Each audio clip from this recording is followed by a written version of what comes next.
Hello, hello, hello. Welcome to another episode of the GSMC Wrestling Laureate Podcast. I'm your host here, Eric.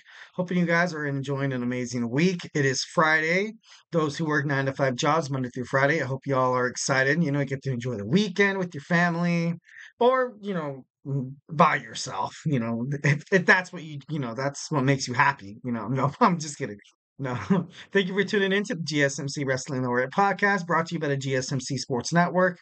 We have a great show for you lined up today. Obviously, we're going to have our Thursday night wrestling review, followed by an amazing WWE SmackDown preview, including some of the draft, a little mock draft, of course, in the spirit of the NFL draft that happened last night. I hope y'all NFL fans, I hope you guys got the draft picks you wanted. Me personally, I was happy with my draft pick. I'm not going to go ahead and, say my team because I don't want to seem a little too, like, not, objective, totally subjective, but, I was happy. I was very, very happy. And then followed by that, we're going to have Vince McMahon has recently been rumored to following, trying to get into Jeff Jarrett's Global Force Wrestling promotion, maybe kind of, hinting at like a possible wrestling chairman kind of return kind of thing because he recently sold his TKO stocks, made billions and billions of dollars. Definitely something that you can do to start a wrestling promotion, kind of like what Tony Khan did in 2018 or 19, I believe. And we're going to cap it all off with the Wrestling News Roundup. Wrestling News Roundup is designed to kind of help you guys. Obviously, I'm not here with you guys throughout the weekend on Saturday and Sunday. So we have our Wrestling News Roundup to kind of just send you guys some wrestling news to kind of ponder about and think about. And, so if anybody brings up a conversation about wrestling, you can be like, hey, like my man Eric on the GSMC Wrestling Laureate Podcast brought up, this and that and the other, and I'm able to have a nice conversation about wrestling. And, that's the one good thing. And the second good thing, you're like, it looks like I know my I know my stuff. Gotta know my stuff. And so yeah, that's going to be super exciting. Well, before we jump into anything, I want to talk about the tips and donations. Also, just to remind you guys, we get a number of questions that come in during the show from viewers like you. So to ensure that your question gets read all around the world and from this guy, be sure to use the tips and donations link at the GSMC Sports Network with your questions. Just put your questions on top so we can see it. Tell me what you like. Tell me what you don't like. Tell me what you want me to further elaborate on. Tell me what you want the podcast to be about. Essentially, this link is just to kind of, it's called a link. A link brings people together. And wrestling fans, this is an opportunity for us to, come together, talk about wrestling, especially right now. SmackDown is happening. I think it already aired on the East Coast, but I swear to you, to the people, that I have not watched a single shred of wrestling. Scout's honor, baby. All the way. I swear on my children. I'm just kidding. No, you're not supposed to do that. Hopefully my wife's not listening somewhere. No, but I haven't watched a single shred of wrestling. I promise you that. Can't wait to watch Friday Night SmackDown as soon as the podcast is over.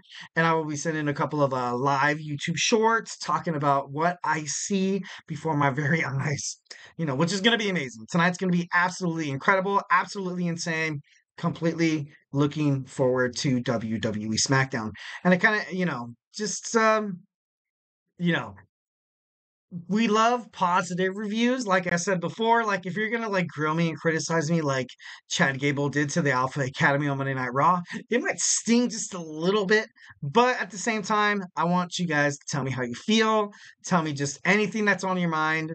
And yeah, so we can talk about wrestling. Once again, the link is at the GSMC podcast.net. So yeah, let's go ahead and jump right on into it.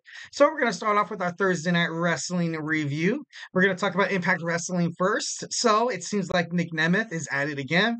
He admits that he failed. He failed at Rebellion at the Palms Casino in Las Vegas, Nevada. Obviously, whenever people go to Las Vegas, they're like, oh, yeah, Vegas, baby. Vegas. I've actually had a couple crazy times in Vegas. I don't even know if we have a whole podcast to kind of talk about it. And if, honestly, if you guys, if you guys want to feel a little froggy, use the GSMC podcast.net to talk about your Vegas experience. No, I'm just kidding. No, that's not for that. This is for wrestling. for unless she wrestled a match in Las Vegas, you know. I'm just kidding. Moving on. Like Nick Nemeth said in front of his friends and family that were sitting in front row, on TNA Impact this Thursday night, he said that there's no excuses at all.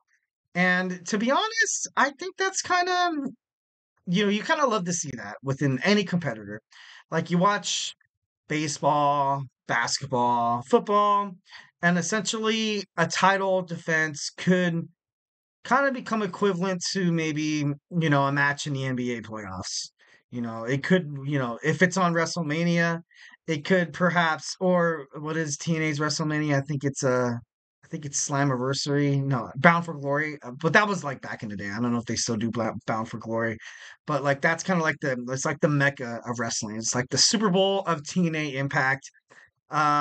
It kind of sucks because I honestly kind of wish that Nick Nemeth was able to kind of pull it off against Moose. Love Moose, 1010%. Oh man, he's a complete athlete, man. Like that guy, you see that guy, and you're like, man, I wish that guy can train me. Like, no, I'm just kidding. I would die. I would seriously die if Moose trained me. He'd be like, come on, give me 5 push-ups. He'd be like, oh, I got 3 in me. And just kidding. No, but like, I did P90X. I don't know if any of you guys, know what P90X is. It's basically like a hit challenge for 90 days. You do these workouts, follow the strict diet plan, and then you get a free t-shirt, which is pretty badass. I was like, man, I want that free t-shirt.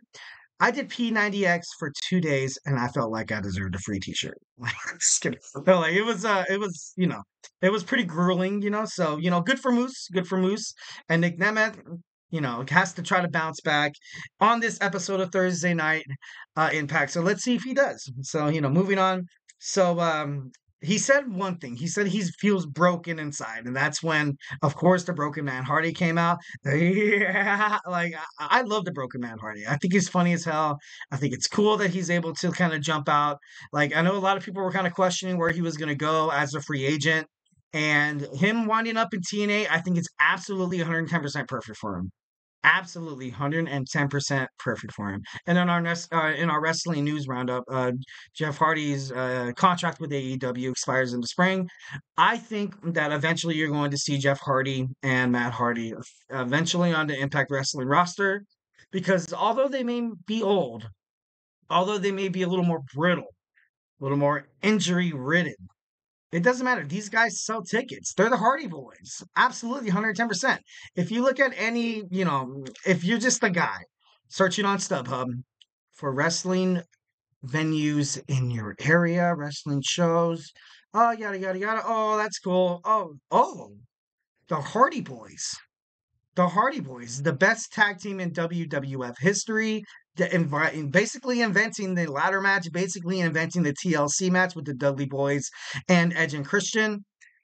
That's just something that can't be ignored. That's just something that no matter what has happened in Jeff's past, including all of his DUIs and his struggles with alcohol abuse, that's just something that just can't be like just overlooked. These guys are talented. These guys give everything they got to go inside of the ring, share what they love to do. And these guys, like I watched a documentary about these guys, and these guys, ever since they were children, were up wrestling, watching wrestling, trying to be wrestlers. I think one of them, I think it was Matt, who said that sometimes he would walk around the hall in in the high school, like kind of, act like, dressed like Ric Flair, kind of have the persona of a wrestler and stuff like that. And I think that's cool. That's cool. A little dorky, but that's absolutely cool.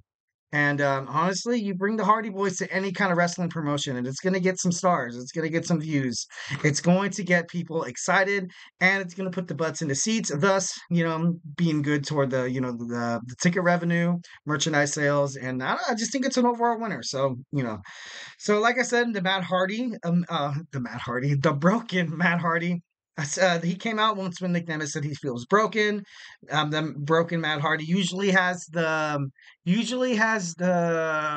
oh man the oh, the he has oh my god, what is that word I'm trying to think about? Oh god, it's totally blanking to me and it's driving me crazy.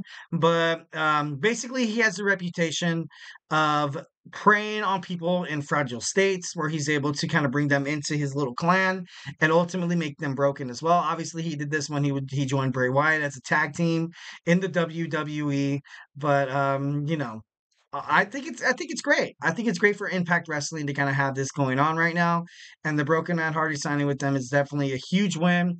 Definitely, if it was the NFL draft, it would be graded an A plus. So next, we have the System versus as well as Moose, basically seeming like they're a little unstoppable in the world of TNA Impact Wrestling. And I know everybody's like, like they recently has shown kind of like not a stronghold over their promotion, but it seems like maybe, just kind of gives a little bit about how to beat Moose, how to beat the System, and also just a way to kind of just rid TNA of the championship title because he's had that title for quite a long time. He's going to obviously like I don't want to be like he's the Roman Reigns of TNA Impact because Roman Reigns had a 1,316 day reign, but honestly, it's starting to get it. He's so dominant, absolutely dominant. And a lot of people think, oh, he just has the title because he's moves, this and that and the other. But talent, honestly, when people have a lot of talent, you tend to bring people around them. You tend to kind of focus your I don't want to say promote. You kind of focus your weekly televised events around them, and it just brings you viewers. That's what people want, obviously. Like you see these wrestlers put their hearts on the line in the ring. You really honestly have to appreciate what they are doing with their bodies just to entertain you. And at the same time, with that passion and with that faithfulness to the crowd, you as the audience member, you have to, you have to respect the wrestlers. You have to go out there and be like, you know what? I want to see this. I want to be, faithful to my wrestling fandom. Fandoms honestly rule the world. If you doubt me, just look at your backyard or front yard. If you have a Dallas Cowboys flag or you bandwagoners have a Kansas City Chiefs flag just flying around or your wife's wearing a Patrick Mahomes jersey. She's like, oh, I love Mahomes ever since he was in Texas. Like, that's a lie. I'm just kidding. No. But anyways, so fandoms rule the world. Fandoms brings people together, obviously. So honestly, professional wrestling and TNA Impact, I believe TNA Impact I think they're getting better. I think they're getting a hell of a lot better. They have a great talent as wrestlers, and they just need that little push just to become, just to kind of be within the grasp of kind of like AEW and the WWE, although the WWE is, a complete juggernaut in terms of professional wrestling. But honestly, TNA did it almost once before when they had Kurt Angle, Sting, AJ Styles, Christopher Daniels. Like it's possible. It's definitely possible. So, don't doubt that. Next, we have Jordan Grace challenging Miyu Yamashita to a Knockouts World Women's Championship match next week. It's going to be pretty cool. Zaya Brookside defeats Ash by Elegance, which was totally crazy. I honestly thought that Ash by Elegance was getting a huge push, but then, like what I mentioned before, I think she was injured. It would make a lot of sense that she was injured. She was replaced by Stephanie Launder, ultimately winning the chance to fight Jordan Grace at Rebellion. So I think that was like a huge step back for Ash by Elegance. But hopefully we see her in the future fighting for the championship because she's talented. Absolutely, 110%. 110%. Next, we have Sami Callihan defeating the Good Hands. We have Eddie Edwards defeating Nick Nemeth, and of course, like I said before, he said he was feeling kind of broken. And then Broken My Heart was like, follow me and we'll be in a world of imagination. No, I don't know if that's exactly what he told him, but that's exactly what he told him. Just kidding. Like I said, Nick Nemeth took the loss today against Eddie Edwards. Kind of sad. And, the promotion kind of ended with the System absolutely demolishing a brutal attack on Nick Nemeth, causing him to be injured, causing him to be out and under siege, causing the Broken Matt Hardy to overall kind of just take his place and kind of be that kind of be that nice little bookmark to be like, he's coming back, Nick Nemeth coming back better and stronger than ever. Honestly, this kind of builds up for his return to kind of come back and challenge the System, get back into a TNA Championship world title bout, and finally do it. finally be able to close the door and be like, look, I'm going to beat Moose. I'm going to beat Moose for the TNA World Heavyweight Championship. And honestly, I think, wouldn't Cameron Grimes said? No, it wasn't Cameron Grimes. It was, man, it was Xylon Quinn. Xylon Quinn, the guy who recently got released by the WWE, that said, no matter the setback, the comeback is always greater. So honestly, I think he's going to come back pretty strong there. Next, we also had Mike Santana defeating Myron Reed, Stephanie Launder, and Khan challenge PCO and Jordan Grace at Under Siege. Pretty cool. Trey Miguel and Ace Austin to decide who's going to fight the X Division champion Mustafa Ali at Under Siege. We know Santino Marella has been doing a phenomenal job on that brand, on that promotion. So, I give him a lot of credit. Steve Macklin wants to align himself with Frankie Kazarian. At first, Kazarian was, pretty, he's pretty for it, but then of course, you have those reluctance, you have those kind of things where like, hey, and you kind of have this at work, in any kind of work you're working in, where if you have a coworker come up to you and try to like be buddy buddy, and you're like, well, we're both kind of fighting for that same promotion, the promotion being a title shot, and they're like, well, like you kind of at the same time, you want to be friendly and be like, yeah, let's do it. Absolutely 110%. But at the same time, later on down the road, y'all are going to find success together because everyone's obviously, we're better together.